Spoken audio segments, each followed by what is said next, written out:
Phantom Fury. Is it worth a buy? Is it?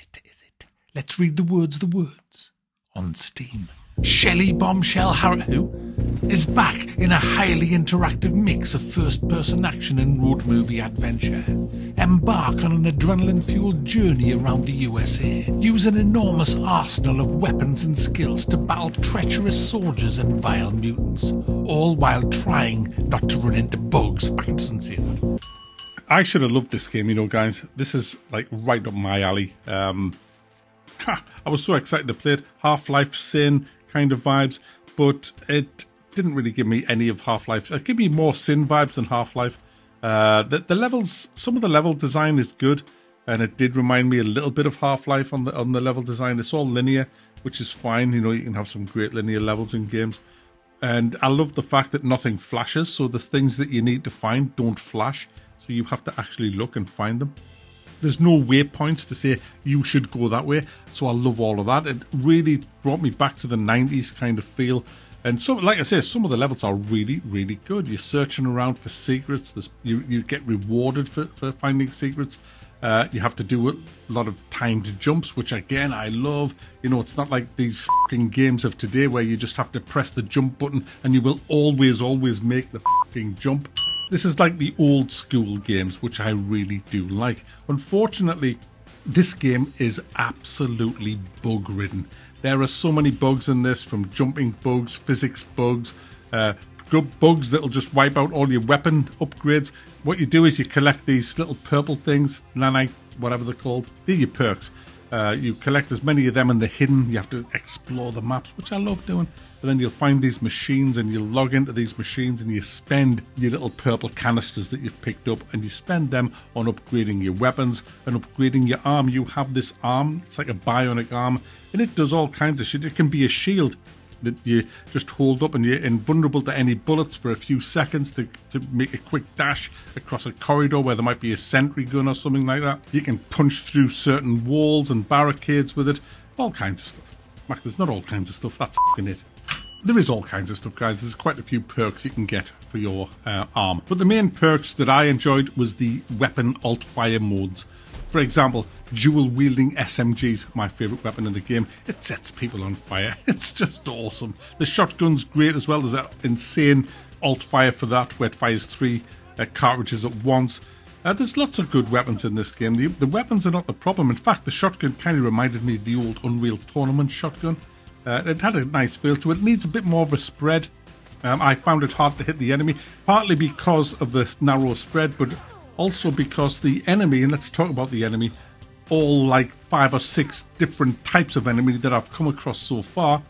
The human enemy, they just like run full speed everywhere, diagonally, sideways. They are really hard to hit. They don't have any sense. They just are stupid people running around like fucking dicks.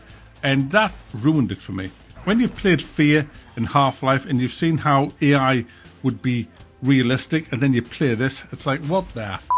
It's like a fucking circus, guys. Running around like dickheads. That's what they are. And I just found the best solution was to also run around like dickheads. So at first I was playing this like Half-Life, behind barricades, shooting at range and all that, until I realised the AI was zoned, which means is they can only go so far in a zone and then they'll stop. So if you back off further from that, they will never come towards you, and you can just shoot them from a range. Oh no. Yeah, it's like that, guys. You can't do that when you're in a building because there isn't the room, but outside, it's just a clusterfuck, guys. It really, really is. But yeah, coming back to the AI, they just charge into rooms, and I just charge out of rooms and leap around like a dickhead, missing most of my shots. But it's fun. It's fun. You get the odd smack in the face. It's fun. I did it that way, and it was just kind of stupid fun. It really was, but very, very disappointing. It could have been great. Could have been great, this, guys. But it's ruined by bugs, shite AI. Basically, that's the two things. Shit AI and bad enemies. There's hardly any different enemies. You've got these zombies that shamble around and throw things at you, and then now and then they'll run at you. That's it. Oh, you've got an armoured zombie who leaps about 30 feet towards you, and he does serious damage. But he's a prick again. He just jumps. He's so predictable as he jumps towards you. Just sidestep out the way and shotgun him in the balls or whatever. there was nothing really that tested me. And then you got the linear driving shit where you're just shooting stuff. It's poor, guys. It's poor for the price. I mean, it's not a full price game at all. It's like a 20 quid game or something, but it could have been so much better. These games kind of piss me off because you play them, you think, hey, it's got hidden secrets, it's got no flashy shit, it's got no waypoints, it's got decent weapons, it's got a good upgrade system, begging you to explore, and you do explore, guys. You have to jump on roofs and look at where people would hide shit. You know, it's like UV the devs. But I mean, even that's buggy as picking up a crate and jumping on top of another crate. The clipping just is awful. When I was shooting people through doors with clipping, it's just, there's so many bugs that I'm not even going to bother looking through the hours of footage I've got and find them all. Just trust me, there's fucking bugs everywhere, guys. Guys, I feel like I'm being a bit too negative here. Look, there was times when it was fun. I'm going to give you that. There was times when I had some real fun in this game. Searching for clues, searching for secrets, trying to get to places where I thought the developers might have hidden something, holding out in doorways as the enemy came charging through. All the old school stuff that I used to do a lot of. I enjoyed all of that. But the game is just kind of plagued with bugs. And there's some bugs in it as well, guys. And for that reason, I can't recommend it, because this isn't coming into early access. This is the full release tomorrow. Damn.